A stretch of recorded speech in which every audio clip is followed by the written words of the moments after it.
Labas visiems. Dirbam labai įdomiam objekte.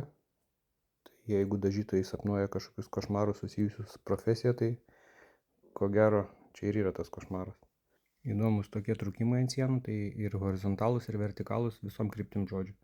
Aišku, mes čia jau išsipjausti tuos trūkimus pagrindinius, bet esmė tame, kad yra sienos, kur atrodo lyg ir viskas ok, bet ateini iš arčiau ir matosi, kad tokie mikrotrūkimai ant visų sienų. Toks kaip lyg voratinklis. Tai čia jau nieko mes nepjaustysim.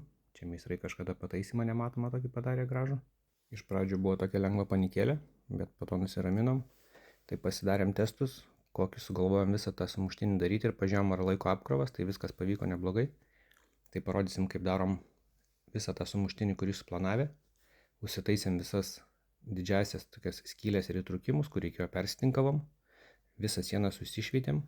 Kur buvo moldingai, tai tiesiog lūpam lauk, kad nemaišytų. Ir dabar dėsim stiklo audinį. Stiklo audinio klijus ant sienos susinešam voleliu. Tai stengiamės jų negailėti. Tai pirmas toks kai gruntas ir iš karto tepam tokį antrą sluoksnį, kad būtų tų klijų labai daug.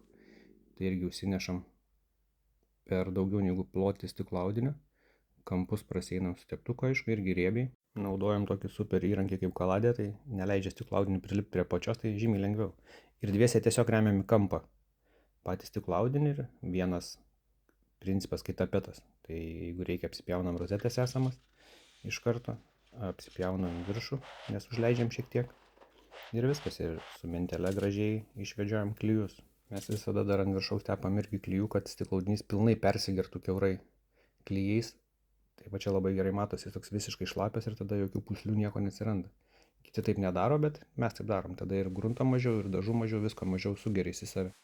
Tik reikia suprasti, kad jisai džius žymiai ilgiau. Tai skersvėjo būti negali, bet tai parą dvi geriau palikti ramybei.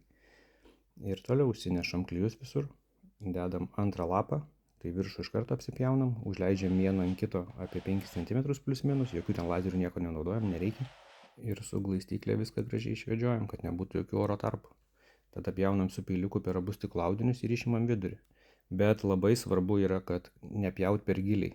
Tai labai atsakingas momentas, nes kiti meistrai čia, kur dirbo, tai matosi, kad stiklo audinį dėjo ant šitos sienos ir pjovė per giliai. Ir aišku, visur atsirado trūkimai, tai taisėm ir čionais. Tai mintis kaip ir aiškiai, ką darom, tai kantriai, siena po sienos, patalpa po patalpos, keliaujam taip toliau. O kitoj daly parodysim sekančius sprendimus. Tai dar čia tikrai ne pabaiga, čia tik tai vienas etapas. Kitoje dalyje parodysim sekančius sprendimus. Tai viso ir iki.